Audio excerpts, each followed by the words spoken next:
Comment ne pas s'attendrir devant la petite, devant ses yeux innocents, devant son sourire. Elle change depuis quelque temps, elle pousse la petite, déjà femme mais pourtant ce n'est qu'une enfant. Une enfant, on a tout vu, qu'est-ce qu'il faut entendre quand je pense qu'on a failli hier te surprendre, essayant de m'embrasser, moi me laissant faire. Il n'est pas si mal, l'ami de mon père. Il y a une chanson qui s'appelle La Petite, que j'entends un peu partout, là, que j'aime beaucoup, mais je voudrais comprendre une chose précise. Le texte me gêne un petit peu, j'avoue. Ah bon? Moi, pas beaucoup, mais un petit peu. Alors, écoute, Claude, je vais t'expliquer. Il y a des gens qui ont l'esprit quelquefois mal tourné. Oui, effectivement, cette chanson La Petite, est-ce que c'est un flirt? Est-ce qu'on ne sait pas exactement ce que c'est? Non, c'est tout simplement que ma petite Française, j'ai envie de la protéger, quoi qu'il lui arrive. Je voudrais pas qu'il lui arrive des bricoles. N'est-ce pas, ma petite Française? Si. N'est-ce pas? Oh, ma petite Française. Voilà. C'est pour ça que c'est ma toute petite à moi, mon petit ange. Je suis son grand frère, quoi. Hein? Moi, je suis obsédé, carrément. Et puis, je suis obsédé par la catégorie de filles qui viennent me voir. Je vais te dire, même si ça peut paraître physique, parce que, bon, on me dit, bon, tu aimes les fruits verts, t'aimes les petites filles dès qu'elles ont de 15 à 18 ans, après 18 ans, c'est des vieillards, on n'en parle plus. Alors, je dis, c'est un petit peu ça, et en fait, c'est le contraire. J'aime ou jusqu'à 17, 18 ans, après, je commence à me méfier. Bon, Dieu seul sait si j'ai des aventures au-delà de 18 ans, bien sûr, heureusement. Mais après 18 ans, je me méfie.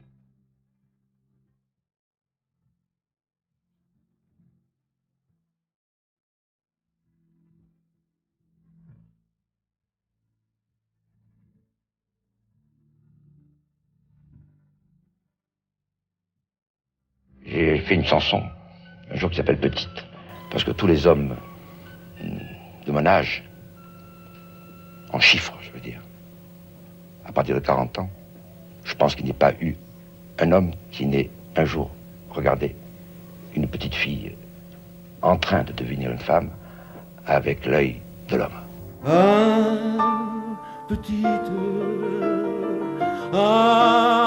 Petite, tu peux reprendre ton cerceau et t'en aller tout doucement, loin de moi et de mes tourments. Tu reviendras me voir bientôt. Tu reviendras me voir bientôt. Le jour où ça ne m'ira plus, quand sous ta robe il n'y aura plus le code pénal.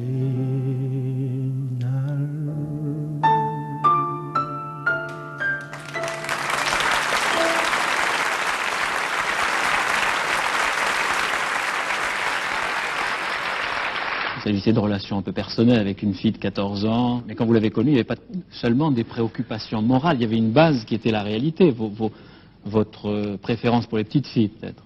C'est pas ma préférence pour les jeunes filles, disons, ou jeunes femmes, ça sonne mieux en français. En ayant des expériences avec les gosses, en jouant avec eux, en ayant des rapports émotionnels et même sexuels, sexuels dans le sens émotif, caresse, etc. J'ai appris beaucoup sur ma propre personne. Je pense que les adolescents, les jeunes enfants, disons entre 10 et 16 ans, les moins de 16 ans, sont peut-être à l'âge où les pulsions d'affectivité, les pulsions sexuelles également, sont les plus fortes, parce que les plus neuves. Et je crois que rien ne peut arriver de plus beau et de plus fécond à un adolescent ou une adolescente de vivre un amour, un véritable amour. Avec qui? Soit avec quelqu'un de son âge, mais aussi peut-être avec un adulte qui l'aide à se découvrir soi-même, à découvrir la beauté du monde créé, la beauté des choses. Je sortais quand un gosse frais et charmant, que j'ai d'abord pris pour une fillette, m'a regardé. C'était le bon choix, comme aurait dit Giscard.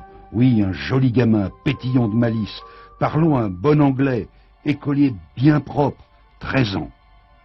Il n'a pas voulu que je le baise, mais il m'a sucé à merveille et m'a fait jouir. Cela m'a rappelé l'âge d'or de Manille.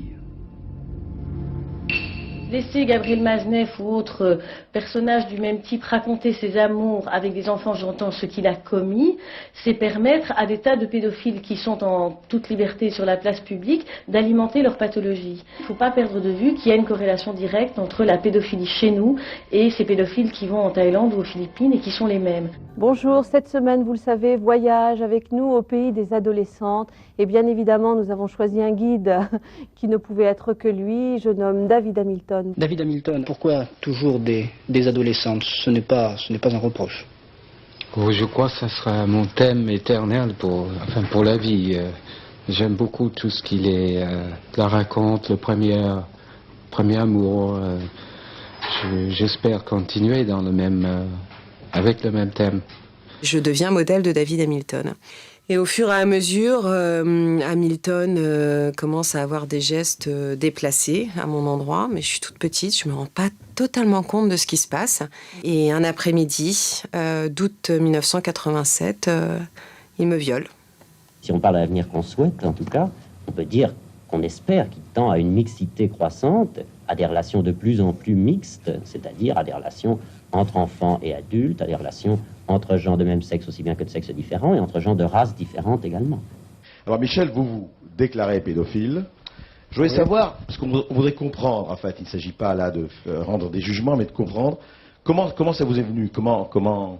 Quand j'étais jeune, on ne diabolisait pas la pédophilie, c'était relativement peu connu, j'étais un petit peu en marge, mais je le vivais bien, ça participait pour moi d'un mouvement de libéralisation, de liberté des mœurs, c'était l'époque, enfin c'était après mai 68, je pensais, moi au contraire, j'étais presque militant, je voyais ça plutôt comme un renfort de liberté, je ne savais pas que ça allait tourner au drame pour nous.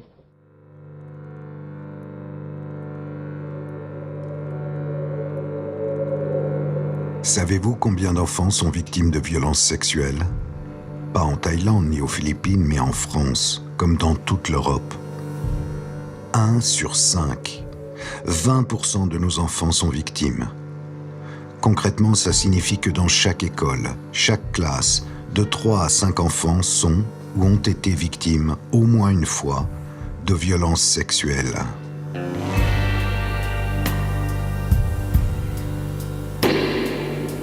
Ce chiffre a été publié en 2016. Personne n'a daigné en parler. C'est la synthèse glaçante des études initiées par le Conseil de l'Europe.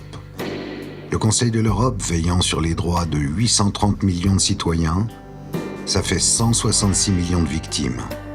En France, 67 millions d'habitants, les victimes de violences sexuelles sont donc potentiellement plus de 10 millions. Cela fait combien de prédateurs? Mathématiquement, plusieurs centaines de milliers. Les violeurs d'enfants sont donc là, parmi nous. Ce film raconte comment ils sont parvenus à passer entre les gouttes, entre les mailles du filet. Malins, ils ont su mettre en place, à tous les niveaux de la société, une véritable machine à étouffer la vérité, pour continuer à abuser d'enfants impunément. Ils ont commis des dégâts irréparables depuis des générations. Nous sommes face à un véritable fléau social. Il ne faut pas oublier qu'on est d'abord des millions à avoir été violés dans l'enfance, qu'on représente un électorat, qu'on est fort et forte, et que si on bouge pas maintenant, alors que les présidentielles arrivent, alors qu'on vient de se faire mais tellement arnaquer, c'est perdu. Franchement, c'est perdu. De quoi on parle? On parle d'atrocités, on parle de crimes, on parle de combien de personnes qui se sont foutues en l'air parce qu'elles ont été victimes de viols. Combien de personnes? Si on ne se réveille pas maintenant, si on n'est pas debout pour nos mômes, alors que les présidentielles arrivent, c'est perdu. Je crois qu'il faut porter nos voix haut et fort, mais faut arrêter d'être poli, faut arrêter qu'on s'excuse, faut arrêter de s'excuser, quoi. En décembre 2020, avec Oméra Cellier, présidente d'Innocence en danger, et Serge Garde, journaliste, nous avons publié 1 sur 5, le manifeste contre la pédocriminalité. Nous proposions 25 mesures pour que la peur et la honte changent de camp. Nous, élus de la nation française, devons prendre nos responsabilités et protéger les plus fragiles d'entre nous. ceux qui ne peuvent se défendre, ceux qui ne peuvent parler quand l'inimaginable pour eux se produit.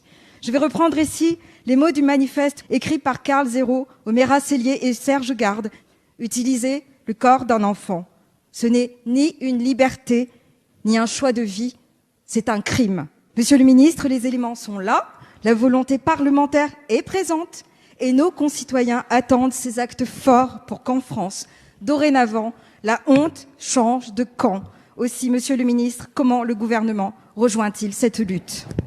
Je voudrais d'abord vous dire que, en matière de lutte contre les violences faites aux femmes et en matière de lutte contre les violences sexistes faites aux enfants,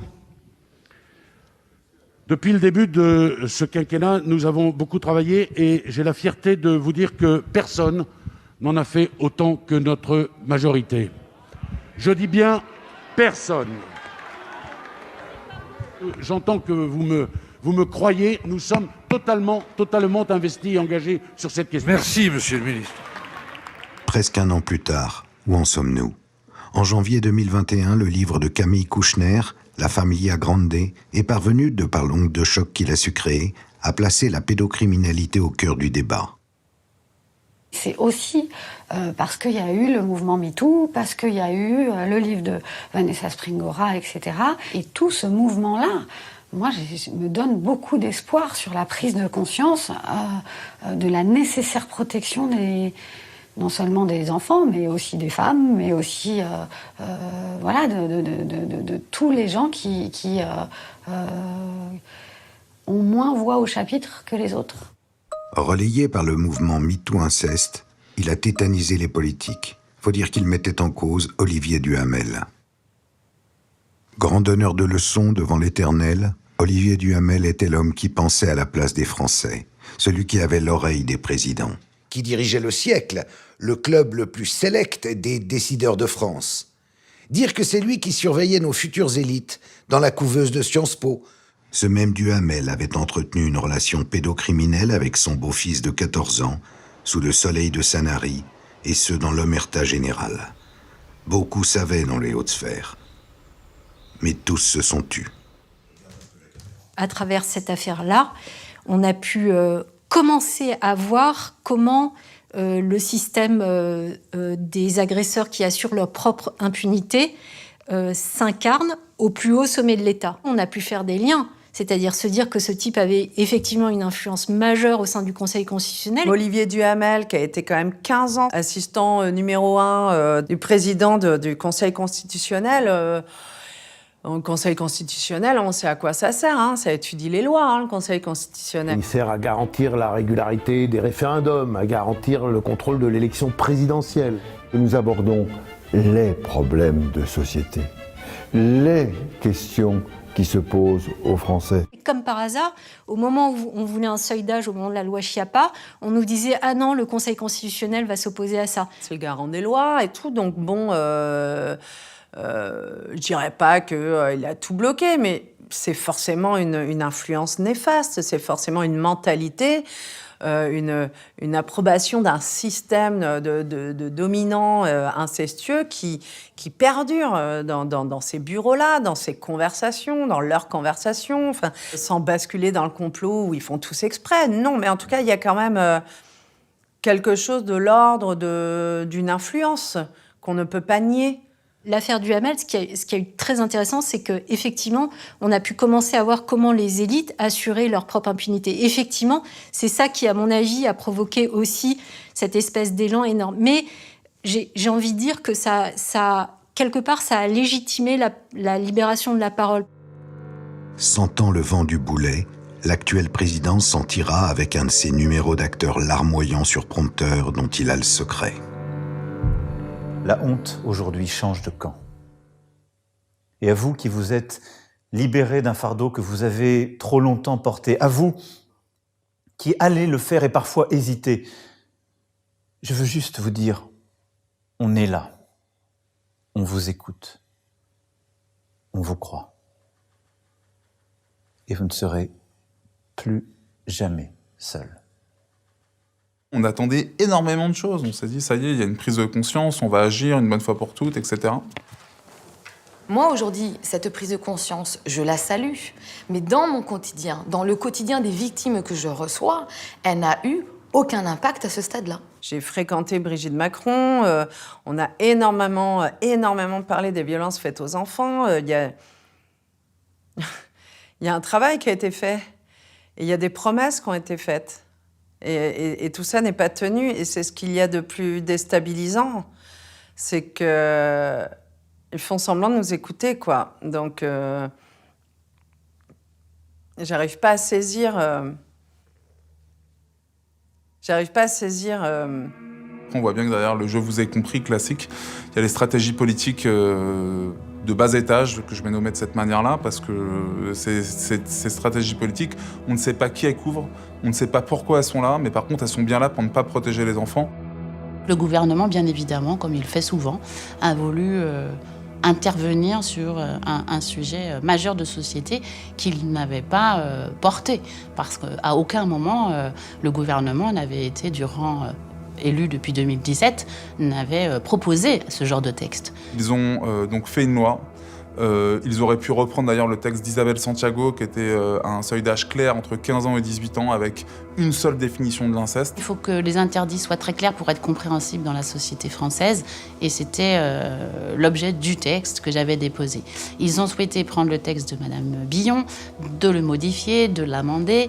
J'espère qu'avec cette commission, nous arriverons à créer une dynamique de la parole libérée, de l'interrogation de l'ensemble des institutions, de la société, des individus sur l'approche de ces questions, que nous arriverons à donner à voir ces tragédies. On parle, on se rencontre, on parle.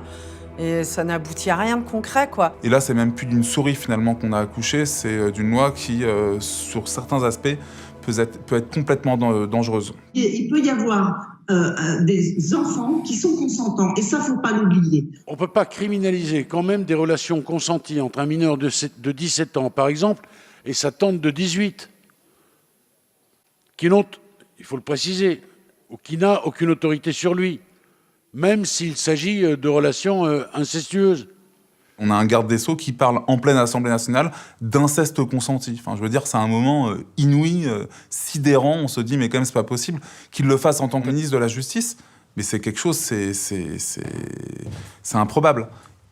Le ministre de la Justice nous explique, voilà, sous prétexte d'amendement de Roméo et Juliette, toutes les agressions entre mineurs ne peuvent pas être qualifiées comme telles, donc du coup, les agressions sexuelles entre mineurs n'existent pas. La loi Billon a fait que la majorité des agresseurs sexuels, c'est-à-dire des jeunes majeurs qui s'en prennent à des mineurs, vont échapper aux griffes de la justice. Il n'y aura pas de poursuite possible. La population n'a pas été prévenue de ça. La loi qu'a imposée le gouvernement a été vidée de son sens.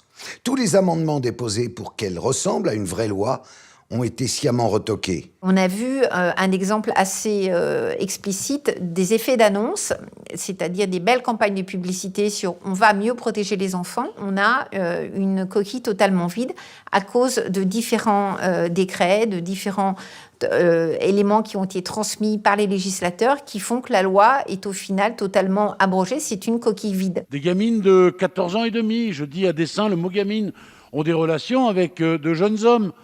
Et l'inverse est vrai aussi. C'est une réalité. Et dans cette hypothèse, on fait quoi? Et même, si on cherche bien, on peut connaître des couples qui se sont connus avec cet écart d'âge et qui, 20 ans après, sont toujours ensemble. On fait quoi, là? On dit, mais il y avait un crime? Moi, je ne veux pas être le censeur de la sexualité de nos adolescents. Dans la stratégie manipulatoire de la communication d'État par rapport à cette prétendue attention portée aux mineurs victimes, on a un garde des Sceaux qui, sous prétexte de protéger les enfants, en fait, les donne en pâture à être violés soit par d'autres, soit par des adultes. Vous voyez bien dans les chiffres du ministère de l'Intérieur, si on regarde les condamnations, 65% des auteurs ont moins de 24 ans, 45% des auteurs ont moins de 16 ans, c'est qu'il y a un vrai putain de problème avec les adolescents et les jeunes adultes. Depuis, je dirais, l'hypermédiatisation qui a été engendrée par les révélations de Camille Kouchner, Moi, mon quotidien de cabinet, mon quotidien de prise en charge d'enfants qui viennent révéler des abus sexuels intrafamiliaux ou dans les écoles n'a strictement pas changé. Je me souviens d'une conversation que j'avais eue avec notre garde des Sceaux, Éric Dupond-Moretti, au téléphone, qui me disait « Oui, mais alors cette ère victimaire ?» Je disais « Mais vous vous trompez, en fait, monsieur le ministre, on n'entre pas dans une ère victimaire. Il y a toujours eu des victimes, il y a toujours eu des agresseurs. Toujours, depuis la nuit des temps, sauf que aujourd'hui, les victimes témoignent, elles en ont marre de subir, elles veulent casser le fil de ce putain de système et elles témoignent. Il y a une réelle déception derrière, certes, au niveau de la loi, mais ce qui est sûr, c'est qu'on ne s'arrêtera pas, parce qu'on ne peut pas continuer à se moquer de nous, réellement. C'est-à-dire qu'au bout d'un moment, on est sur un combat où on doit se dire, mais bon sang, est-ce qu'on se rend compte de ce que c'est ? Est-ce qu'on se rend compte que le grand-oncle qui était juste à côté de moi, qui m'a dit de venir dans son lit, qui m'a mis la main sur son sexe. J'ai mis après ma main sur son sexe à sa demande, qui m'a manipulé jusqu'au bout, jusqu'à me sodomiser alors que j'avais 8 ans. C'est hallucinant, quoi, de pas une seconde se remettre en question, pas une seconde se dire « Bah oui, notre système est totalement défaillant, on n'y met pas les moyens, on n'a pas le portefeuille. » Ce n'est pas notre volonté. Il faut tout faire pour que ça s'arrête. Parce qu'on est en train de sacrifier une génération. En plus, moi, j'ai le sentiment qu'il y a une impunité qui est de plus en plus grande. Donc, les crimes sont de plus en plus fréquents, de plus en plus importants. Si le gouvernement cherche à nous faire taire après une loi complètement, je dirais, sur un service minimum dans la protection de l'enfance, ce qui est sûr, c'est que nous, on ne se taira pas. Les choses ne bougent vraiment que lorsque la France du sommet ne peut plus éviter le changement. L'histoire le démontre, c'est quand la France est en colère que ça change vraiment. Les avancées pour en finir avec le fléau de la pédocriminalité dépendent donc du basculement définitif de l'opinion publique, c'est-à-dire de vous, qui ne dit mot, consent. Le changement ne vient pas d'en haut.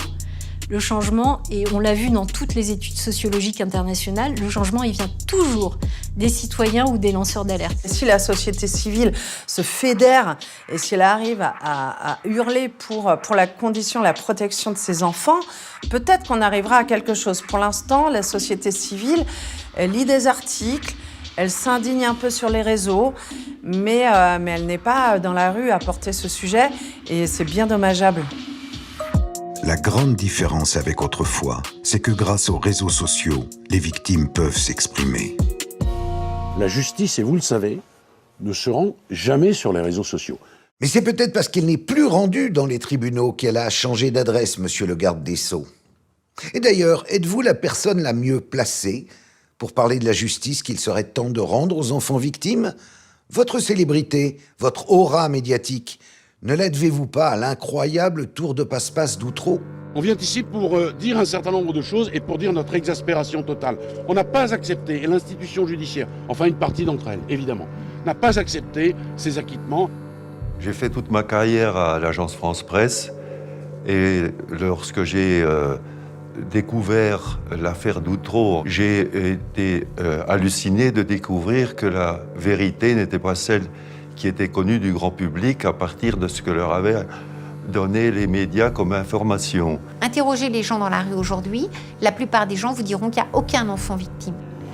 Outreau. Des gens pauvres prostituaient leurs enfants et des gens riches venaient en profiter. Où sont passés ces clients ? Aucun n'a été retrouvé. Ce que vous ne saviez sans doute pas, c'est que la justice a reconnu 12 enfants comme ayant été victimes de viol, souvent filmés. On a retrouvé le caméscope, mais curieusement pas les cassettes. On se rend compte à quel point ça a été une manipulation théâtralisée, parfaitement orchestrée par les avocats des personnes mises en cause à cette période-là. Maître Dupond-Moretti a agressé à coups de termes tels que mythomane, menteur, un enfant pendant plus de 6 heures, à tel point cet enfant a fait pipi dans sa culotte, terrorisé. Vous vous dites, là, il y a un grave problème. Le procès, instrumentalisé par un carteron d'avocats habiles, a permis de discréditer définitivement la parole des enfants. Pour la première fois dans l'histoire de la justice française, on a vu débouler le procureur de Paris avant même le verdict. Ça aurait dû être un scandale d'État, ça ne l'a pas été. C'était un besoin de m'exprimer, ce qui s'est passé, l'image qui en est résultée pour la justice, d'une institution qui broyait les gens. C'est quelque chose que je ne pouvais pas continuer à supporter comme ça. L'institution a bien broyé des gens, mais c'était des enfants. 7. Il y en a 7 qui m'ont touché. Qui m'ont violé. Pas caressé, qui m'ont violé. C'est l'autre vérité d'Outreau, dénoncée par Serge Garde dans son film. Entre la défense et la vérité, il peut y avoir un fossé. Il n'y a aucune autre vérité. Il y en a une, elle a été consacrée par 2 cours d'assises. C'est un film malhonnête, c'est un film totalement partial, c'est un film poisseux. Il sous-entend que parmi les acquittés, il y aurait des coupables, et il est fait d'un certain nombre de contre-vérités. Les enfants, eux, ce ne sont pas eux qui vont aller faire des manifestations dans la rue, ce ne sont pas eux qui vont faire des hashtags, ce ne sont pas eux, en fait, qui vont pouvoir aller sur des plateaux télé. Les enfants sont ceux, encore une fois, qui sont enfermés dans un silence. Il y a eu un certain nombre d'adultes relaxés qui ont été à nouveau mis en cause dans des affaires, dont certains condamnés. Parmi eux, Franck Lavier, qui fut le porte-parole des acquittés. Il y a eu des tentatives de suicide. Il y a eu des séjours en psychiatrie. Il y a eu des douleurs, des familles brisées, des enfants brisés. Il y a nous brisés. Et tout ce que je peux dire à l'heure d'aujourd'hui, c'est que on a été réhabilités à la civilisation. À l'issue de 48 heures de garde à vue, Franck Lavier a été mis en examen pour viol et agression sexuelle sur sa fille de 17 ans. En revanche, l'acquitté de l'affaire d'Outreau a été laissé libre. Qui en parle? Personne. Pour quelle raison? Ça sert qui, si ce n'est les pédophiles? Après 5 ans d'instruction, Franck Lavier devrait bientôt comparaître en correctionnel et pas aux assises. Ça veut déjà dire que la qualification de viol a été rétrogradée en atteinte sexuelle.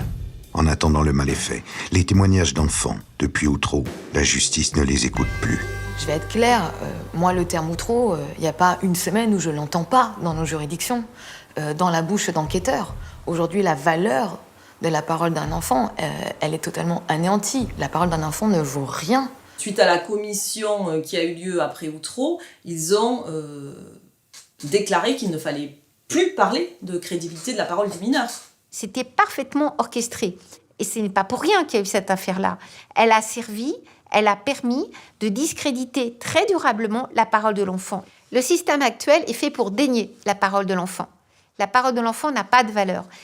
Pour exemple, dernièrement, sur une expertise, dans le cadre d'une brigade de la famille, une audition d'enfant, auditionne l'enfant et à la fin de l'audition, disent à l'enfant qui a 6 ans, « De toute façon, t'as menti.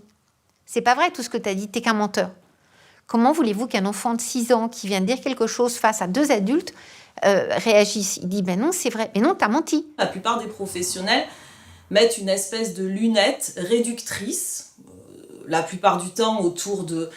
en disant que l'enfant ment, que la mère le manipule, et qui leur évite à la fois de voir qu'il y a des violences sexuelles, mais qui est complètement aberrante au niveau de la méthodologie d'approche et d'analyse de la situation.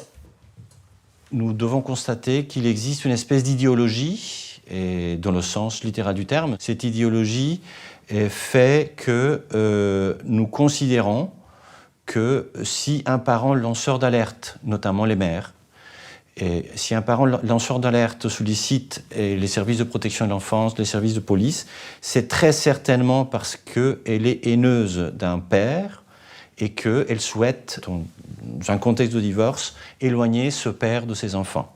La mère, en fait, est diabolisée. Au lieu d'être protégée, la mère est diabolisée. Ça, c'est une réalité en France qui est assez dramatique parce qu'on a des mères qui sont contraintes certaines fois de protéger leur enfant, d'être hors la loi, donc de ne pas présenter, d'être condamnées, des fois qui sont emprisonnées, des fois qui partent à l'étranger, qui deviennent complètement des personnes sans identité parce qu'elles doivent se cacher. Je m'adresse à tous, nous avons tous en majorité des enfants, et que cette situation-là, si elle ne m'était pas arrivée, je ne l'aurais jamais cru. Donc je veux que vous sachiez ce qui se passe réellement. Je prends la parole, c'est pas évident. Alors aujourd'hui, je suis en fuite avec ma fille Parce qu'elle a révélé des viols, elle a révélé des sodomies, elle avait 3 ans et demi, elle a accusé son père. 95% des viols sur mineurs sont classés sans suite. Et ils retournent tous chez leur agresseur. Et des fois, ils sont même confiés intégralement à leur agresseur. Je me retrouve en fuite parce que ma fille ne veut pas revoir son agresseur. Ça, c'est mon lot quotidien. Ces familles, aujourd'hui, ne savent plus si elles doivent se tourner vers la justice ou si elles doivent régler par elles-mêmes leurs difficultés. On nous dit de porter plainte, de prendre un avocat, mais j'ai fait tout ça. Je me suis retrouvée menacée par la juge des enfants, de placement de ma fille. Je me retrouve dans un cercle vicieux, puisque mon enfant ne veut pas revoir son agresseur, qu'il l'a violée, qu'il l'a jetée aussi par la fenêtre du premier étage. Moi, aujourd'hui, j'ai des mères, j'ai des pères qui font le choix de fermer les yeux à ce que peut dire leur enfant, de crainte de perdre totalement la garde de leur enfant. On vous donne le choix entre la peste et le choléra, entre revoir son agresseur ou à ce qu'elle soit placée en foyer. Mais vous imaginez boire un thé avec la personne qui vous a violé la semaine dernière? Donc en justice, la petite victime est perdue d'avance, elle ne peut pas se protéger. C'est ça l'inceste, c'est la réalité de l'inceste ici en France, la réalité en justice. Vous savez combien ça coûte les procédures pour en arriver là? Parce que vous avez des avocats qui vont demander 200, 300, 400 000 euros à la fin d'une procédure. C'est ça, une procédure pour protéger ses enfants. Un avocat, en moyenne, c'est 200, 300 euros de l'heure. Vous imaginez le coût que ça représente. Quand vous avez des assistances éducatives, des dossiers, des procédures devant les juges des enfants, c'est 10, 15, 20, 30 heures de dossiers, d'analyse de dossiers, à 300 euros de l'heure. On se paupérise pour ça, on fait des crédits pour protéger notre enfant, pour sauver nos vies. Voilà ce que c'est que la réalité judiciaire en France. Donc on a des femmes qui sont ruinées financièrement, qui sont ruinées physiquement, qui sont ruinées psychiquement, qui sont très isolées des familles parce que plus personne ne les aide. Il y a 6,7 millions de victimes d'inceste, ce sont les derniers chiffres. 2 à 3 enfants par classe, mais aucun père incestueux. Il y a 1% de condamnation. L'énorme problème, c'est qu'en France, on n'est pas du tout dans une logique de protection de l'enfant. Nous avons des lois qui sont là pour protéger les enfants, sauf que les juges ne les appliquent jamais. Le parquet a classé sans suite le dossier de ma fille, comme si elle fantasmerait. Alors déjà, qui fantasme d'être violée? Faut qu'on m'explique. D'autant plus qu'à 3 ans et demi, elle n'a pas du tout le cerveau qui est en interaction, qui est capable de fantasmer. On n'est pas du tout dans le respect du droit des enfants. C'est-à-dire qu'on ne se situe pas à hauteur d'enfant, mais à hauteur d'adulte. Mettez-vous un instant à ma place, que feriez-vous? On est en train de construire une génération complète d'enfants, totalement, je dirais, détruits, maltraités par des décisions. Il faudra quoi pour que je puisse revenir et que ma fille soit en sécurité? Je crains ce que va devenir cette génération d'enfants. Ce sont des futurs parents, eux-mêmes avec des enfants. La littérature scientifique a démontré que environ 40% d'enfants qui ont connu des violences sexuelles vont devenir des adultes agresseurs. Ces enfants-là, non seulement ils ont subi une maltraitance par des violences sexuelles ou autres, par des mauvaises décisions de justice, vont être enfermés dans des traumatismes. Ce sont des personnes qui commencent les agressions quand ils sont eux-mêmes parfois enfants et adolescents. Et le scénario est le scénario qui se répète à l'identique de ce qu'ils ont subi. Moi, je suis obligée d'alerter sur le fait que notre système actuel de justice vient tout simplement alimenter, en tout cas favoriser, le déni et le silence. Et cette contradiction-là ne pourra amener, à mon avis, qu'à un effondrement général, un effondrement dans la confiance qu'une population doit avoir au vu de sa justice. Si d'aventure il veut éviter cet effondrement, le système judiciaire va devoir repenser complètement le rôle des experts dans les affaires pédocriminelles, car certains d'entre eux sont surtout des experts en erreur. Ce qu'il faut comprendre, c'est que les magistrats ont dans leur boîte à outils de compréhension d'une situation un certain nombre d'experts. La nomination est assez obscure concernant ces experts-là. Nous avons des magistrats qui ont leurs petites habitudes avec tel ou tel expert, mais nous avons surtout des experts qui n'ont eu aucune formation actualisée, aucune compétence poussée dans la parole de l'enfant. Nous n'avons pas d'experts pédopsychiatres, pédopsychologue. Dans les années 70-80, on a quelqu'un qui s'appelait Garner, qui était un pédophile notoire, qui s'est suicidé pour échapper d'ailleurs à un procès en pédophilie, qui avait essayé d'argumenter à grand renfort d'études pseudo-scientifiques qui n'ont jamais été validées au niveau de la rigueur scientifique, c'est important de le dire, le terme de syndrome d'aliénation parentale. Ce Richard Gardner, curieux psychiatre, ne pouvant se vanter que d'un grade de sergent dans son véritable cursus universitaire, le voici à l'œuvre. Let's play a funny trick on Daddy, says Mom to a 7-year-old. Let's go into the police station and you tell them that Daddy played with your penis. That'll be a funny joke. True story, destroyed the man's life. Gangbusters came in and that was the end of him. Autrement dit, les enfants qui diraient qu'un parent les touche, forcément, ils seraient aliénés. C'est-à-dire que ça serait le parent dit protecteur qui lui mettrait ça dans la tête. On sait qu'il y a 72% de classements sans suite et qu'il y a souvent ce syndrome d'aliénation parentale qui prend le dessus, qu'on a des experts qui sont tronqués au ministère de la Justice. J'ai des centaines de décisions de juges aux affaires familiaux qui vont décider d'un transfert de garde au nom de ce syndrome-là, sans aucune assise scientifique, sans aucune assise médicale. En matière de pédopsychiatrie, l'absence d'assises scientifiques serait-elle la règle?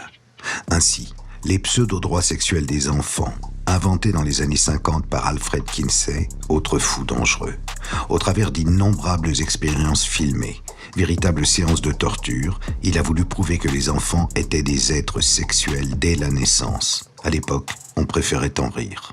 Car comme dit Kinsey qui lui sait, on n'est pas de bois. Et pour ceux d'entre vous qui seraient un peu demeurés et qui suivraient difficilement, je vais vous causer statistiques, parce que, comme l'a dit Kinsey, les statistiques causent.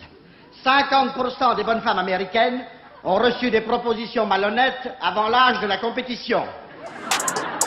Depuis, cette idéologie pro-pédophile a été largement promue par l'Organisation mondiale de la santé. Il y a eu il y a quelques années au niveau de l'Organisation mondiale de la santé ce qu'on appelle les droits sexuels. Sauf que derrière cette loi, vous aviez un certain nombre de partisans connus de la pédophilie, certains ayant été condamnés, qui ont œuvré, fait un véritable lobbying pour que la loi passe. Et dans cette loi, il y avait la nécessité d'initier au plaisir les enfants dès la maternelle, à l'école, avec des études qui sont absolument abjectes au niveau éthique. Masturber des bébés pour voir jusqu'à quel moment, combien de temps il faut pour qu'ils aient une érection, enfin des choses assez hallucinantes. Mais l'OMS a validé ça. Il y a même eu en Europe, quand la loi est passée, des boîtes qui ont été vendues avec des matériels pour les écoles maternelles. Maternelles, c'est des petits, c'est des 2-5 ans, avec des pluches en forme de sexe. Et l'objectif de la séance d'éducation à la sexualité en classe était de montrer comment un sexe de garçon en peluche faisait pour rentrer dans une vulve en peluche censée représenter le sexe d'une fille. L'éducation à la sexualité, c'était ça. Enfants pervers, parents aliénés, sexualité chez les tout-petits. On est chez les fous, me direz-vous. Oui, et c'est un courant dominant en France qui a même ses vedettes, comme l'éminent expert judiciaire Paul Bensussan. Alors il y a cette parution que je pense être un ouvrage de référence sur l'aliénation parentale. J'ai l'honneur d'avoir été un des rares contributeurs européens de cet ouvrage. C'est quelque chose qui est destiné à ceux qui sont en train aujourd'hui de travailler sur les classifications psychiatriques de demain. Le but de cet ouvrage est l'inscription de cette pathologie dans les futures classifications prévues pour 2012, donc pour demain. À Outreau, Bensussan fut le seul expert à laisser entendre que les enfants avaient menti. Il fut aussi le seul à ne pas les avoir rencontrés. Il vint ensuite parader devant la commission parlementaire qui suivit Outreau. Les enfants victimes, certes, ne l'étaient pas tous, mais ceux qui étaient réellement victimes ne l'étaient peut-être pas d'autant d'adultes qu'ils avaient désignés. Et dire que ce sont des experts comme lui, qui chaque jour décident du sort des enfants, bien plus que les juges. Ils ne s'en cachent pas d'ailleurs. Comment avoir l'hypocrisie de dire que le juge ne va pas tenir compte de nos préconisations? Non, ce que nous écrivons est très important, peut-être même trop, peut-être même que nous empiétons sur la mission du juge. Le syndrome d'aliénation parentale est une plaie dans l'institution judiciaire. Ce syndrome d'aliénation parentale repose sur une théorie issue d'un esprit unique mais qui a totalement diffusé dans le milieu judiciaire, alors qu'il n'est aucunement reconnu par les plus grandes autorités médicales et scientifiques internationales. On a ce qu'on appelle le DSM, qui est une classification internationale des maladies mentales. La dernière version DSM-5, elle date de 2013. Il y a eu un lobbying extrêmement fort, des pressions extrêmement fortes qui ont été rapportées par les membres constitutifs du DSM, les scientifiques, les médecins, les psychiatres qui constituent le DSM pour dire attention, on ne peut pas faire n'importe quoi parce qu'il y a eu beaucoup de pression pour que rentre dans le DSM-5 le syndrome d'aliénation parentale. Il y a eu un refus catégorique de le faire rentrer, considérant que ça n'était pas un syndrome, ni un symptôme, que ça n'était pas une pathologie. Le syndrome d'aliénation parentale est l'arme, je dirais, fatale, utilisée par les magistrats pour anéantir la parole d'un enfant et le parent protecteur. Comme le SAP n'est plus dans le DSM-5, les avocats ne manquent pas d'idées, ils regardent qu'est-ce qui existe dans le DSM-5, Munchausen par procuration, qui est une maladie psychiatrique où on induit les troubles à son enfant. Donc du coup, on voit fleurir depuis 4-5 ans dans les protocoles, dans les expertises, dans les arguments, les conclusions des avocats, la mère, souvent, certaines fois le père, et Munchausen par procuration, puisqu'on n'a plus le droit de parler du SAP. Tant qu'on sera sur une méthode que moi j'estime archaïque, dans l'appréhension en fait des faits sexuels, on ne pourra qu'amener encore pour de nombreuses années à des problèmes de classement sans suite, à une annulation de la parole d'un enfant. Le problème, c'est qu'aujourd'hui, pour juger de la crédibilité de la parole d'un enfant, on utilise encore et toujours la sacro-sainte doxa freudienne. Cet homme est l'un des plus grands qui ait jamais vécu. L'un des 3 ou 4 à qui nous devons l'essentiel de ce que nous sommes. Son nom, Sigmund Freud. Freud a dit par exemple que le plaisir de ce bébé qui tète sa mère peut se décrire comme un plaisir sexuel, où les lèvres jouent le rôle de zone érogène, comme les organes génitaux chez les adultes. De ce petit ange de 3 ans, Freud a dit que c'est sur la zone anale et sur le jeu expulsion-rétention de la défécation que se fixe sa sexualité. Freud a dit que les petits garçons étaient amoureux de leur mère et jaloux de leur père. Oui, pourquoi pas tout cela, dites-vous? Pourquoi pas pour les autres? Mais non, Freud a dit que c'était le cas pour vous, pour nous tous, pour chacun de nous. L'instrumentalisation de la pensée freudienne a fait beaucoup de dégâts parce que certains avocats, certains magistrats l'utilisent pour disqualifier encore plus l'enfant en disant « ça c'est normal, de toute façon tous les enfants sont pervers », même Freud l'a dit. Si l'enfant libère sa parole, c'est du fantasme et c'est de l'imaginaire, c'est du fantasme oedipien et c'est de l'imaginaire, et donc, quoi qu'il en soit, sa parole est discréditée. À l'origine, avant le complexe d'Oedipe, Freud avait eu une toute autre intuition. Il pensait, avec plus de bon sens, que l'origine des névroses et des traumatismes était due à une stimulation sexuelle à un âge présexuel. C'est ce qu'on appelle la première topique. Et puis, à partir de 96-97, il a eu connaissance d'un certain nombre de secrets de famille qui ont fait que l'histoire de la réalité des violences sexuelles, de l'inceste, c'était juste plus gérable pour lui. Et du coup, il a fait un changement à 180 degrés. Sigmund Freud a renoncé en quelque sorte au traumatisme réel et concret pour se focaliser sur le fantasme sexuel. En effet, dès l'année suivante, sous peine de se voir marginalisé par la bonne société viennoise où il évolue, il va renoncer à sa première idée sous la pression de ses pairs, sans parler du sien de père. Comme Freud lui-même le révèle à son ami Wilhelm Fleiss, son père Jacob Freud forçait son frère et ses sœurs cadettes à lui prodiguer des fellations lorsqu'ils étaient enfants. Il écrit « Mon père était un de ces pervers. Il est cause de l'hystérie de mon frère et de celle de plusieurs de mes jeunes sœurs. » Freud sort alors le complexe d'Oedipe de son chapeau. Cette théorie nous a imprégné notre société, nos écoles de psychanalyse, nos facultés de médecine, nos facultés de psychologie, et nous a appris en quelque sorte à délaisser le corps et à lui préférer le fantasme et l'esprit. La psychanalyste suisse Alice Miller sera la première à oser dire clairement que Freud s'est fourvoyé. Les disciples répète ce que Freud a décidé. Il a décidé d'abandonner la vérité parce qu'il n'a pas supporté toute la vérité sur l'abus de l'enfant. Et il a supprimé la vérité et il a fondé, on peut dire comme ça, fondé une école où la répression de la vérité, de la réalité de l'enfant était institutionnalisée. Alors dans la psychanalyse, il n'y a pas de place pour la réalité.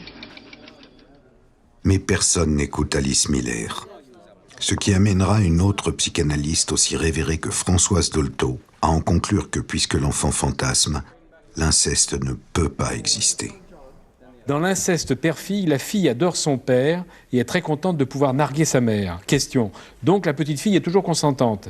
Françoise Dolto, tout à fait. Question. Mais enfin, il y a bien des cas de viol. Françoise Dolto, il n'y a pas de viol du tout. Elles sont consentantes. Vous voulez les preuves que c'était vraiment... Non, je vous crois. Je veux pas, bon, je sais que vous me croyez, mais cet extrait...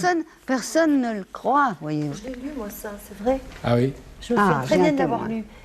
C'est d'en choisir. Alors, j'ai pensé que c'était moi qui n'avais pas le QI pour comprendre tout Dolto. J'ai été soufflée. Mais je l'ai lu. Dès lors, puisque même Dolto dit que l'enfant ment, impossible pour les professionnels de l'enfance de défendre des menteurs. J'ai rencontré une petite fille qui est venue me voir au cabinet et j'ai, suite à des révélations de maltraitance, effectué un signalement, comme me l'oblige ma déontologie. Et là, j'ai eu quelques mois plus tard une plainte du père à l'ordre des médecins qui est venu se plaindre de moi, de la façon dont j'avais, selon lui, géré la situation. J'ai été interdite d'exercer la médecine pendant 3 mois.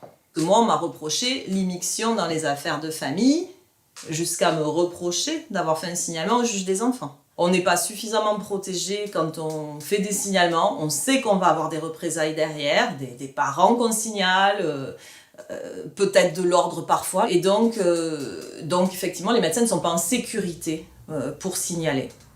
Et ne sont pas assez non plus entourés. Quand un médecin signale les agissements pédocriminels d'un autre médecin, les chances de voir une procédure aboutir sont quasi nulles. Le chirurgien Joël Le Squarnec a ainsi pu abuser d'une multitude d'enfants tout au long de sa carrière, malgré les signalements répétés de plusieurs confrères dont personne n'a voulu tenir compte. Le Squarnec ne sera arrêté qu'en 2017. Vous avez un chirurgien qui est actuellement en prison, mais qui attend le jugement sur le viol de 349 enfants sur leur lit d'hôpital où il officiait comme chirurgien. Eh bien, ce Toubib, en 2005, fait l'objet d'un signalement. Que s'est-il passé? Classement sans suite. Et aucune interdiction, ce qui se fait normalement lorsqu'il y a un signalement de ce type, aucune interdiction d'approcher des enfants. J'étais une enfant de 5 ans quand, un dimanche, mon oncle m'a prise en photo et a voulu regarder sous ma robe et m'a caressé les fesses en me disant que j'avais un très joli maillot de bain. À chaque fois qu'on se voit, il y a toujours des mains baladeuses, on va dire, et qui vont de plus en plus loin et profondément. Ça a débuté, j'avais 5 ans à peu près, jusqu'à 13 ans où je me suis enfermée dans ma chambre pour pas qu'il pénètre la nuit. J'ai été victime de viol pendant 6 à 7 ans. Ma mère travaille en milieu hospitalier. Elle a des horaires atypiques et du coup, elle peut pas s'occuper de moi tous les jours. Donc les amis de mes parents lui proposent de me garder. Je dors chez eux plusieurs semaines, plusieurs mois, plusieurs années. Et donc le violeur en profite la nuit pour se rendre dans la chambre où je dors. J'essaie de résister. Et puis comme il agit de nombreuses fois, on finit par se dire qu'on n'a pas le choix et qu'il faut se laisser faire. Ça va durer plusieurs années, à de nombreuses reprises. Et les mots n'arrivent pas à sortir parce qu'il a tellement longtemps dit « je ne fais rien de mal, c'est notre secret » que j'arrive pas à sortir de ce silence. J'en parle à personne parce que je ne veux pas que ma mère culpabilise. Je pense qu'on ne va pas me croire et donc je n'en parle pas. Je devais avoir 24 ans, je pense. J'ai appelé en disant, voilà, j'ai été victime dans mon jeune âge. Quand j'ai appelé, on m'avait dit que les faits étaient prescrits et que je ne pouvais rien contre cet homme. Et la personne que j'ai eue au téléphone, je lui ai dit, il est dangereux, il est en contact avec les enfants. Là encore, ça a été un mur de silence. J'en parlerai à ma famille quand en 2017, un appel de la gendarmerie qui me demande si je connais monsieur Untel. Cet appel, même s'il est douloureux, c'est finalement une délivrance. Je me suis rendu compte que de toute façon, il n'y a pas que moi qui l'avais...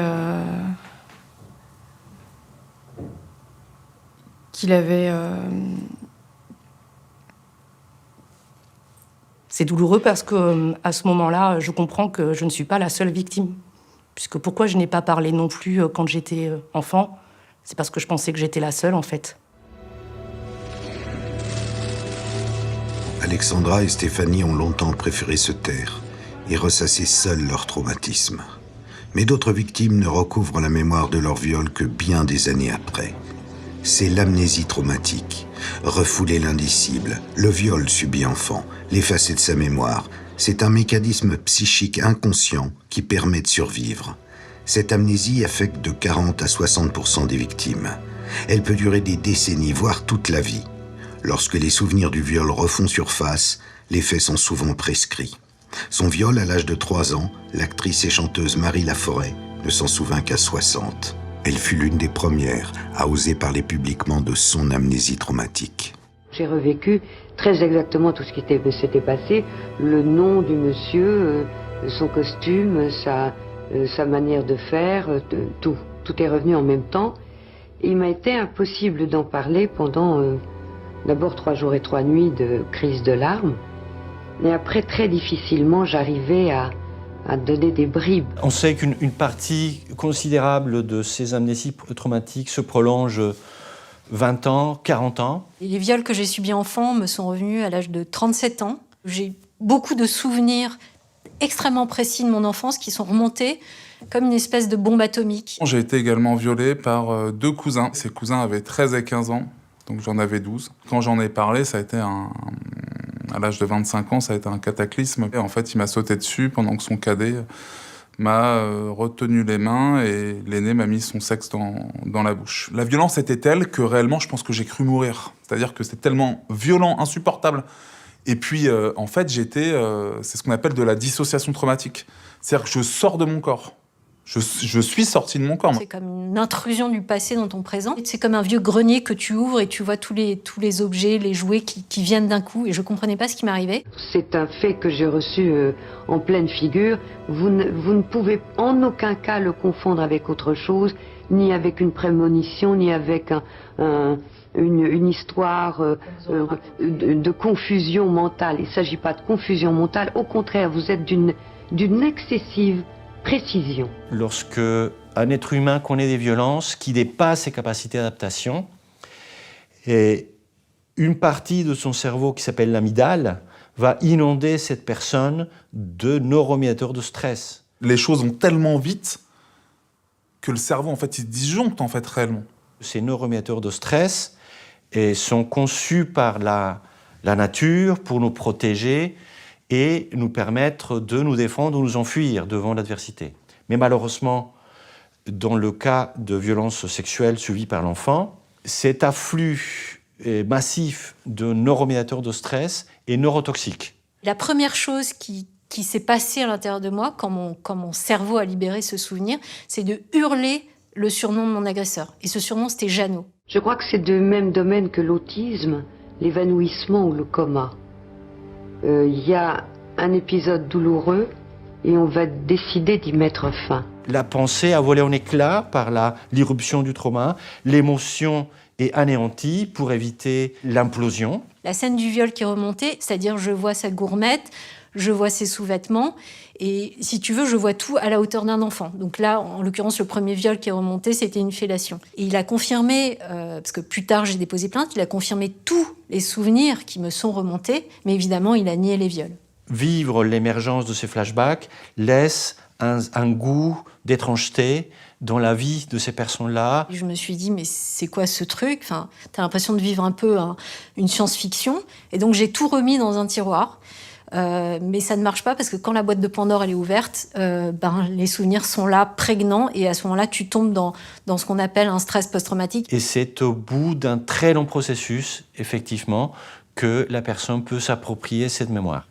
Les prédateurs et les incesteurs, de façon générale, savent très bien que le cerveau d'un enfant va disjoncter quand ils s'en prennent à lui. Le fait de ne pas reconnaître l'amnésie traumatique, c'est-à-dire de ne pas reconnaître ce mécanisme, fait que ça protège les agresseurs. Si l'amnésie traumatique est un mécanisme de survie, l'amnésie traumatique, comme tous les autres mécanismes de survie des victimes, ne permet pas de fonder une vie. J'ai fait des études, je suis devenue journaliste, il y a eu un fonctionnement qui a été possible. Mais à côté de ça, tu passes complètement à côté de ta vie. Survivre implique une dépense énergétique considérable. Survivre implique qu'on tourne le dos à la vie. Survivre signifie qu'on passe à côté de sa vie.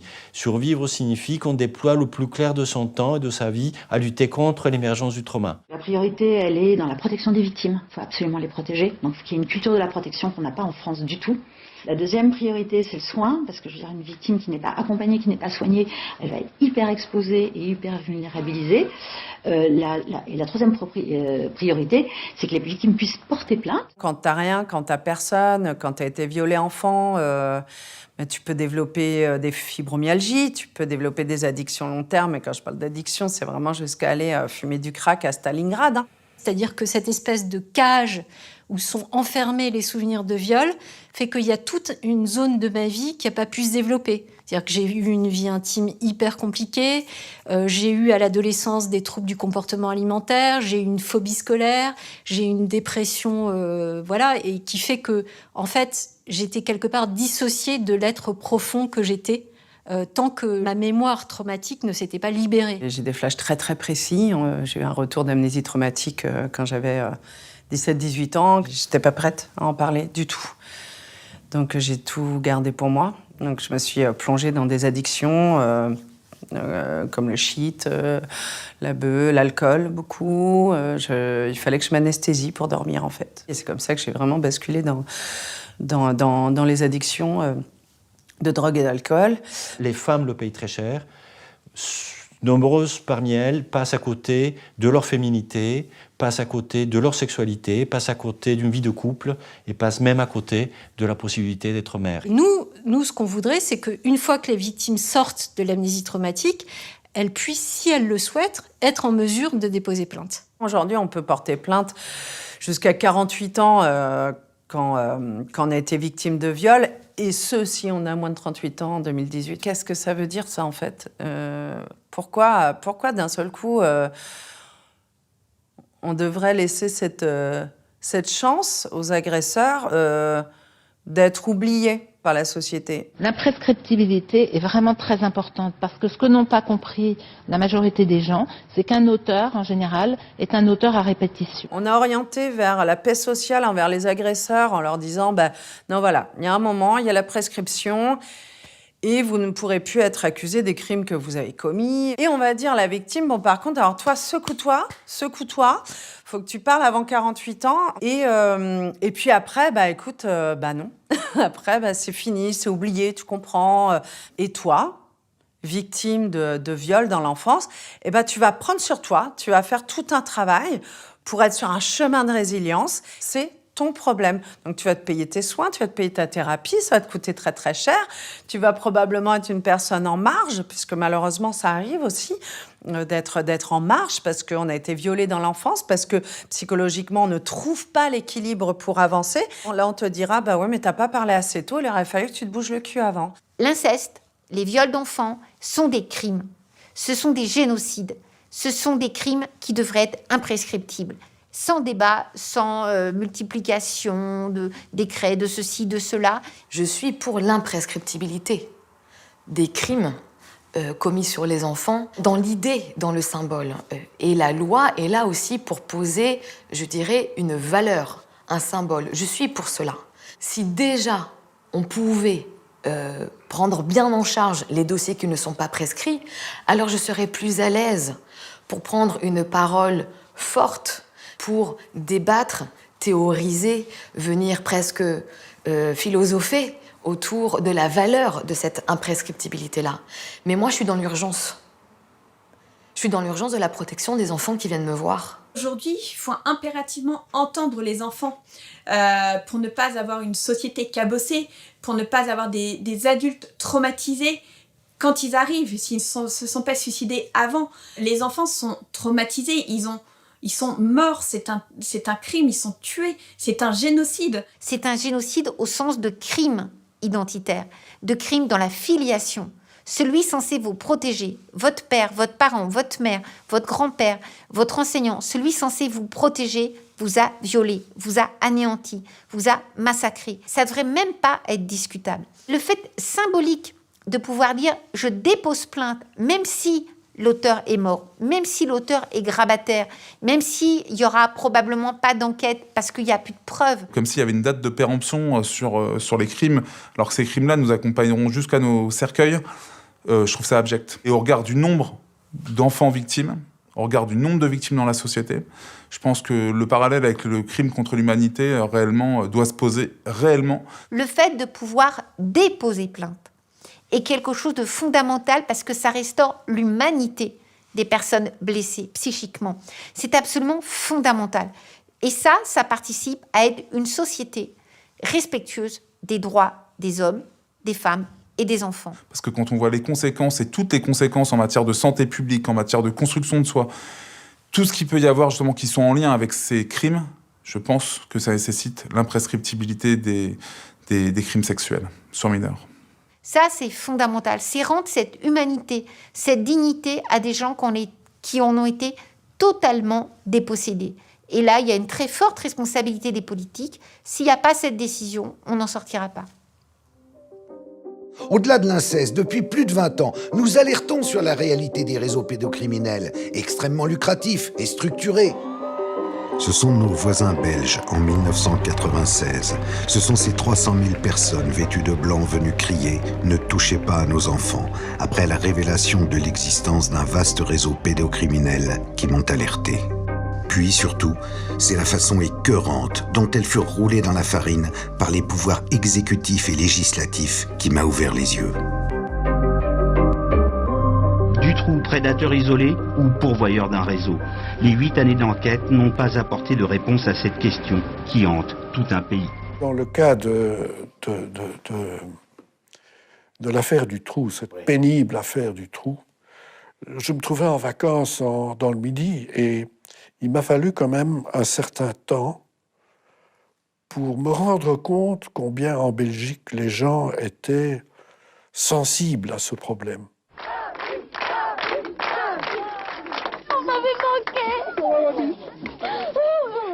Sensibles à ce problème, sensibles au viol et au meurtre de leurs enfants. Pauvre homme. Maintenant, avec l'expérience, j'agirais différemment. Vous reviendriez tout de suite. Je serais revenu plus vite. Dès lors, la justice française, soucieuse de maintenir la paix civile, s'inspira de l'énormité du mensonge belge qui était passé comme une lettre à la poste. Elle transforma invariablement les Émile Louis, Patrice Allègre et Michel Fourniret, tous pourvoyeurs en chair fraîche de réseaux, comme Dutroux, en simples prédateurs isolés. Politiques, magistrats, policiers, journalistes, se côtoyant bien souvent dans des cercles fermés, déployèrent des trésors de prudence pour minimiser une réalité que le peuple ne devait pas savoir. Les réseaux pédocriminels existent. Arrêter un pédocriminel, le juger, ça fait le buzz. Ça donne l'impression que la lutte contre la pédocriminalité est prioritaire. Sauf qu'on omet toujours sciemment la vraie question. De quoi vivaient-ils ces serial killers ? Violer, tuer, ça ne rapporte rien. Alors qu'enlever des enfants, des ados, des fugueuses ou des handicapés mentaux pour les fournir à d'autres, c'est très lucratif. Tout a été mis en œuvre depuis 25 ans pour que cette vérité ne sorte jamais. L'histoire de réseau criminel, c'est vraiment le fantasme par excellence des journalistes, des associations, tout ce qu'on veut. Véronique a 20 ans. Depuis l'âge de 5 ans, elle a vécu l'enfer. Violée, prostituée par ses parents qu'elle a dénoncés et qui attendent de comparaître devant la cour d'assises, elle est parvenue à échapper à ceux qu'elle désigne comme ses bourreaux. On se fait battre, on se fait mettre des objets dans les orifices, on se fait... Il y a des fois des sacrifices d'enfants pour rendre grâce à Satan. Vos parents, comme tous les parents de ces enfants dont vous nous parlez, vendaient leurs enfants. Exactement, puisque ça rapporte un certain pourcentage d'argent, puisqu'un enfant qui a moins de 8 ans vaut 22 000 francs. D'où viennent-ils ces enfants? Les enfants qui sont sacrifiés ne sont pas déclarés ou sont des enfants étrangers. Notamment quand j'étais sur Agen, c'était des enfants, c'était des petits Africains, ils étaient noirs. Sur Jalais, j'en ai vu aussi, sur Nanterre aussi, mais c'était des petits blancs, des Français, mais c'est des enfants nés de viol. Ce sujet de 2001 fut le dernier sur une grande chaîne nationale à oser parler de réseaux pédocriminels. Plus personne n'osa s'aventurer sur ce terrain.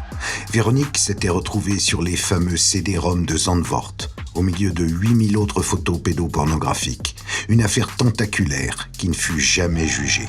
Donc c'est bien elle qu'elle a reconnu, elle a dit ça c'est moi. Voilà, c'est ça, hein. C'est tout à fait ça. Elle dit c'est moi. Elle le dit devant un inspecteur de police et en même temps qu'elle s'identifie, elle identifie 5 de ses copains et copines d'enfance. Donc ça veut dire qu'il y a une organisation et qu'il y a un réseau. Au sommet, personne n'avait envie de se retrouver avec une marche blanche en France. Alors, enquête bâclée, jugement bidon, lampiste condamné, réseau qui continue, fermez le banc. Saviez-vous qu'entre 2018 et 2020, 18 292 enfants migrants se sont volatilisés en Europe, soit 17 disparitions par jour?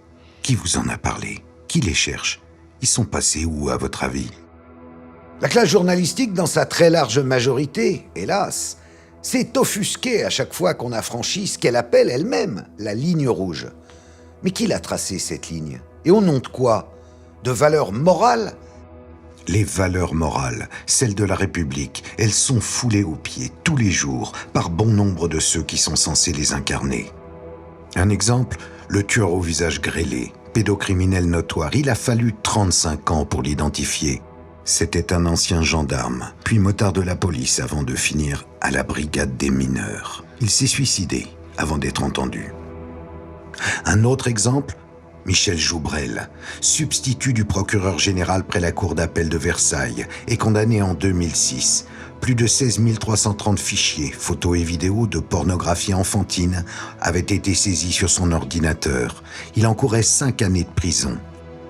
Il n'a écopé que de 8 mois avec sursis et 1 000 € d'amende.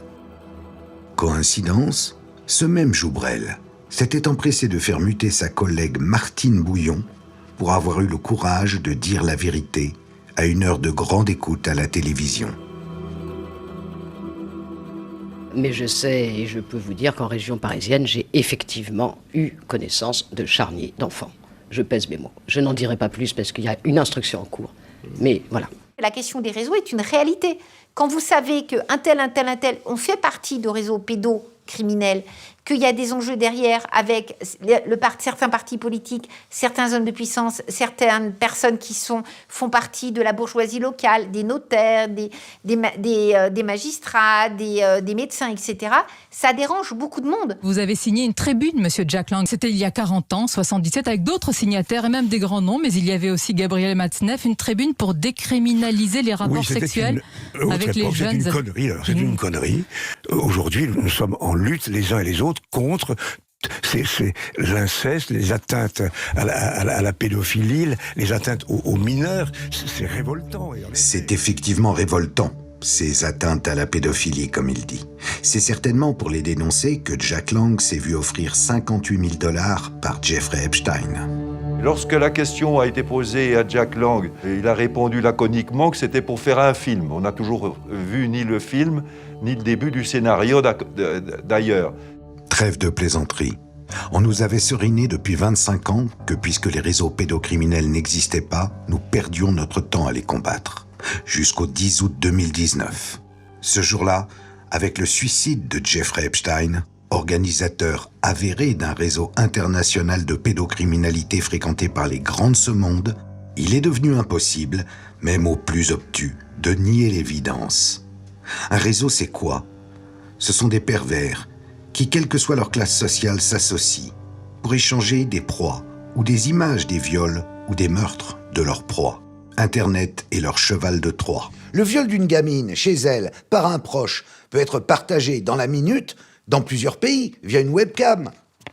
Ce qui est important aussi de comprendre derrière ces images, c'est que ce sont de vrais enfants, ce ne sont pas des avatars, ce sont des vrais enfants. Et chaque image qui circule, c'est un enfant qui est abusé, violé. C'est la plus importante saisie de documents pédophiles jamais réalisée par les gendarmes. Plus de 2 millions de photos, 28 000 vidéos. 310 Français ont ainsi été interpellés depuis lundi dans 78 départements de métropole et d'outre-mer. Ils possédaient sur leur ordinateur des images ou des films à caractère pédophile. Plus de la moitié d'entre eux ont déjà reconnu les faits. 2 pères de famille ont même avoué avoir commis des agressions sexuelles sur des enfants de leur entourage. Les suspects âgés de 19 à 70 ans sont des hommes issus de toutes classes sociales, étudiants, ouvriers ou chefs d'entreprise. C'est un business extrêmement lucratif. Une commande de viol d'enfant se monnaie de 5 à 20 000 euros. De quoi créer des vocations de vidéastes amateurs. Pour lutter contre, la France n'a que la plateforme Pharos, qui doit en plus lutter contre le terrorisme et les escrocs. Si vous détectez un contenu qui vous paraît illicite sur Internet, signalez-le sur la plateforme Pharos. Pharos, c'est 20 policiers et gendarmes. 20 personnes? C'est largement insuffisant quand on sait qu'annuellement circulent 45 millions d'images pédopornographiques. La problématique, c'est qu'ils sont assez limités dans leurs moyens, dans les pouvoirs aussi que leur donne la loi, et puis surtout dans les moyens humains. Parce qu'on n'a absolument pas les moyens d'identifier tous ces pédocriminels qui sont derrière leurs écrans et de protéger toutes ces victimes. De la même manière qu'on traque les terroristes, qu'on traque les dealers, il faudrait qu'il y ait une vraie volonté politique d'aller chercher le pédophile. Chercher le pédocriminel en y mettant les moyens, une cellule dédiée, une plateforme accessible 7 jours sur 7, 24 heures sur 24, pour signaler un contenu, aller jusqu'au bout de l'enquête. La pédocriminalité a gangréné toutes les couches de la société, y compris celles censées nous en protéger. Première d'entre elles à s'être couverte de honte, l'Église catholique, prônant la chasteté avant le mariage, mais pratiquant allègrement la pédophilie. Elle a fini par reconnaître publiquement sa responsabilité. Pedimos perdón por los abusos de conciencia, abusos sexuales por parte de miembros cualificados de la Iglesia. Un exemple qu'il serait temps que d'autres institutions partageant le même goût du secret suivent. L'éducation nationale s'est particulièrement illustrée dans son art consommé de l'omerta. Sa technique, celle de l'écran de fumée. Muter discrètement les prédateurs sans alerter la justice. L'important étant de préserver l'image de marque, pas de sauver des petites victimes. Une nouvelle affaire de pédophilie présumée dans l'éducation nationale. Ce professeur est un récidiviste. Il avait déjà purgé 2 peines pour des agressions sexuelles sur mineurs. Et visiblement, l'éducation nationale ignorait son passé judiciaire. Déjà condamné pour détention d'images pédopornographiques en 2006, l'accusé, professeur de collège à Orgères en Ille-et-Vilaine, n'a été suspendu que près de 10 ans plus tard. En 1997, à Caen, il écope de 2 ans de prison avec sursis. En 2006, à Grasse, une peine similaire est prononcée. Lors de son recrutement, l'inspection académique a pourtant bel et bien eu accès à son casier judiciaire. Le document, le voici, il n'y a aucune trace d'antécédent. Normalement, les procureurs sont tenus de signaler les condamnations d'enseignants ou directeurs d'école. Mais c'est juste une circulaire, ce qui n'a aucune valeur juridique. Tant que ce ne sera pas une loi, pourquoi les signalerait-il ? Le hic, c'est que cette personne travaille ici, dans ce collège Albert Camus. Elle fait partie de l'équipe de direction. On ne sait pas exactement quelle est sa fonction. Le procureur, par intérim, souhaite conserver son anonymat par respect de la présomption d'innocence. À la barre, le professeur explique qu'il était tout simplement amoureux. Je n'avais plus pied dans la réalité, j'ai complètement dérapé, je n'ai pas d'excuses. Quand j'étais avec elle, c'était une petite amie, pas une élève de 14 ans. Il a été condamné pour atteinte sexuelle sur mineur de moins de 15 ans à 18 mois de prison avec sursis. Je vous le disais, dans le Var, un enseignant de l'école Marcel Pagnol à Montauroux vient d'être mis en examen pour consultation et détention d'images à caractère pédopornographique. Une nouvelle affaire de pédophilie dans le milieu éducatif. Un jeune homme de 27 ans, surveillant dans un collège de Villeneuve-d'Ascq et entraîneur de football pour des jeunes de moins de 14 ans, a été mis en examen pour viol et corruption de mineurs. Pédophilie, bravo l'école. Une accusation en lettres capitales contre l'éducation nationale sur les murs du collège de Villemoisson. Oui, l'institution a laissé exercer un enseignant de l'établissement déjà condamné pour pédophilie. Dans mon cabinet, je reçois une population, je dirais, à un tiers des enfants qui viennent dans mon consultation sont concernés par la violence sexuelle. 20% de ces enfants ont connu des violences dans le cadre scolaire ou périscolaire. Si aujourd'hui, on commence à comprendre que dans les écoles, nos enfants peuvent être mis en insécurité, peuvent être exposés à des abus sexuels, il y a un pacte social de confiance qui est rompu. Et là, l'éducation nationale peut sombrer dans le pacte qu'elle avait entretenu avec les familles. Donc il y a un enjeu énorme de paix sociale qui est entre les mains de l'éducation nationale. Confrontés à ce danger, les syndicats d'enseignants préfèrent noyer le poisson. Infractions, délits ou crimes sont rares. Pour le SNIPP, l'administration est plutôt scrupuleuse. C'est vrai que l'administration est plutôt assez rigoureuse. Il y a pour des faits parfois de violence, même verbale, l'administration retire des enseignants ou réaffecte les enseignants. Donc il y a quand même une prise en compte, c'est pas fait à la légère. J'ai fait les premières instructions contre la pédophilie dans le milieu scolaire. C'était un tabou. Avant, on mutait discrètement les pédophiles, si possible dans les Outre-mer. Comme ça, c'était loin, on n'entendait plus parler. Le principe, c'est celui de croire l'enseignant, de mettre à sa disposition des avocats, de mettre à sa disposition une cellule psychologique, de mettre à sa disposition un parcours professionnel provisoire, lui maintenant son salaire, pour lui garantir tous les moyens de défense nécessaires. À aucun moment dans les décisions du rectorat, de l'inspection académique, je vais avoir une ligne qui va amener une prise en charge de l'enfant qui dénonce ou des enfants qui dénoncent. J'assiste à chaque fois au même aveuglement de la part de nos institutions et des personnes qui sont mandatées par la République pour effectivement identifier ces personnes-là et éviter qu'elles atteignent les enfants. C'est pour dire à quel point tout ce qui touche l'éducation nationale, il y a un silence, il y a une chape de plomb qui est mise parce que, tout simplement, l'école est censée être un lieu de sécurité. Le mur, il existe depuis longtemps. Il y a quand même une affaire qui a fait légèrement bouger les frontières de ce mur. C'est l'affaire Villefontaine, qui est un enseignant de primaire et directeur d'école qui a commis des abus, des viols, des agressions sexuelles sur plus de 80 élèves. C'est dans sa cellule de la prison de Lyon-Corbac que Romain Farina a été retrouvé pendu vers 5h40 ce matin. L'ancien directeur d'école était mis en examen et écroué depuis 1 an. L'affaire éclate en mars 2015 à l'école du Mas de Lara de Villefontaine. 3 enfants auraient été agressés sexuellement par le directeur de l'établissement. Très vite, des dizaines de cas similaires sont révélés dans 3 écoles où l'homme avait exercé.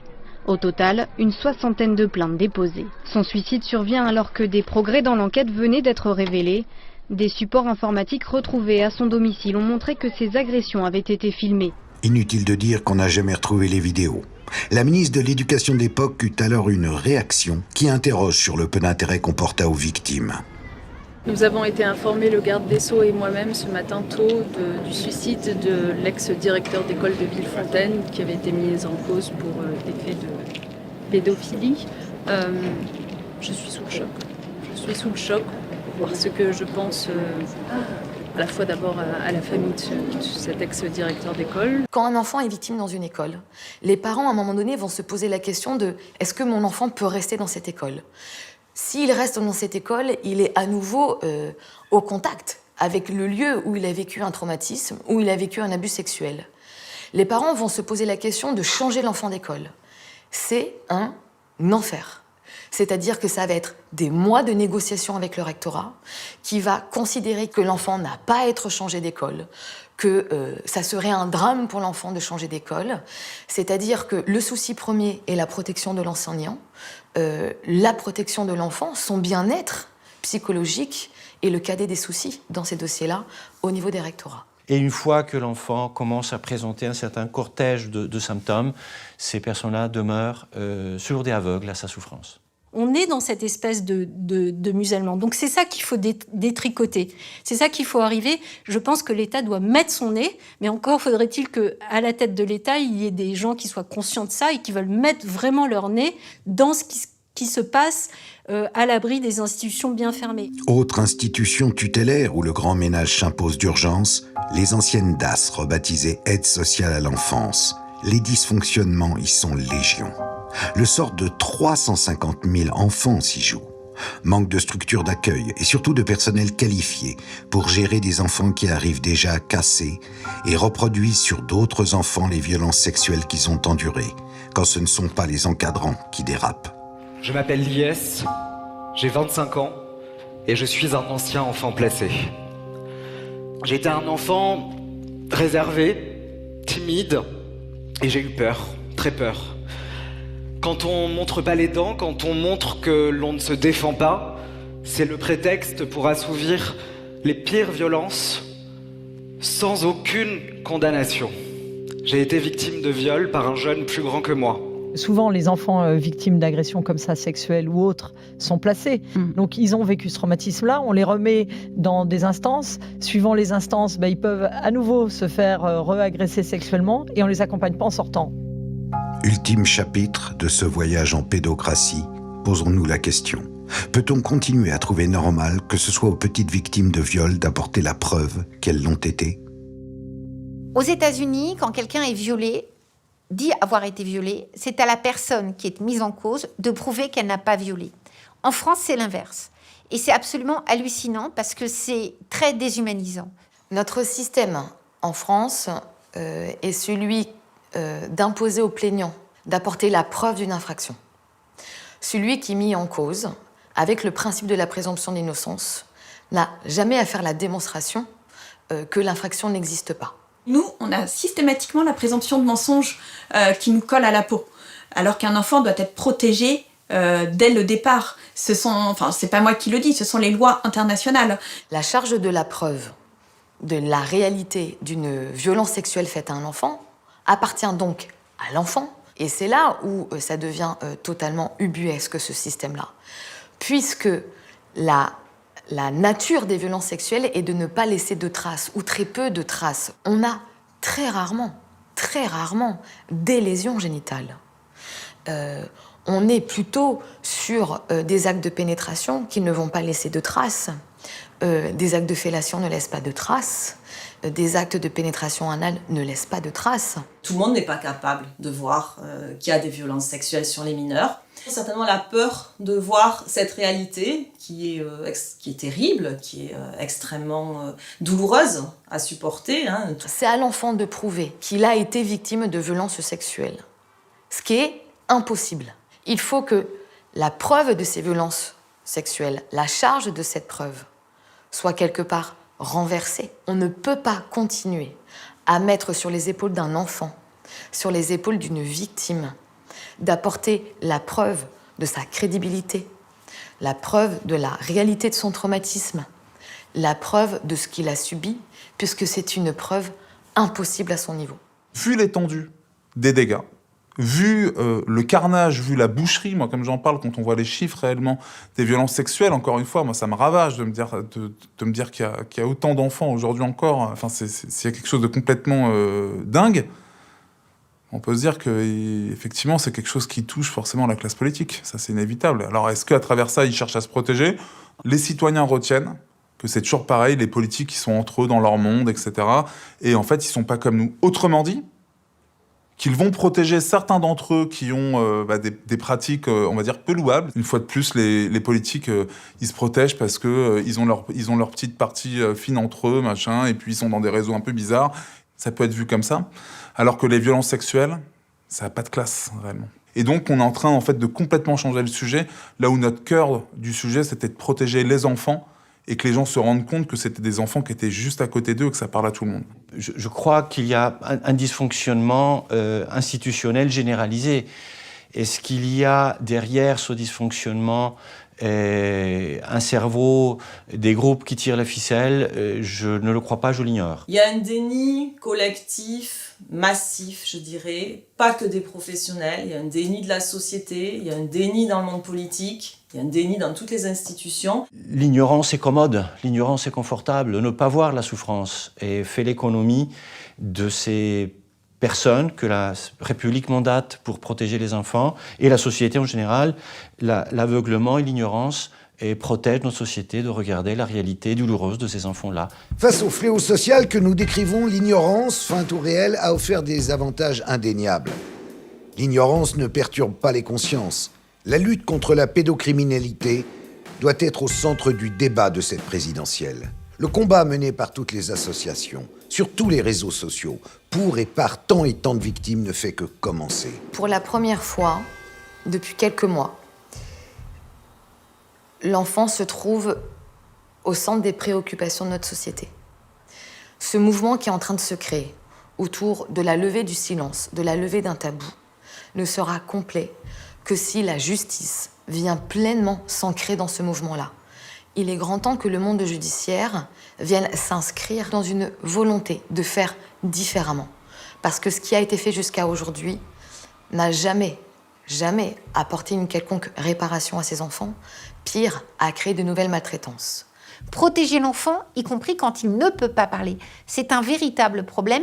Les politiques n'ont pas la volonté affirmée, authentique, derrière les belles campagnes de communication, de protéger les enfants. On a des politiques qui sont bien à côté de la plaque par rapport à ce qu'on pouvait attendre d'eux, alors que c'était une telle évidence. Eh ben non, rien. Une société qui abandonne ses enfants est une société en perdition. On interroge beaucoup sur quelle va être la direction de cette société. Si cette société abandonne les enfants comme elle continue de le faire, alors que depuis des années, des gens témoignent, je veux dire...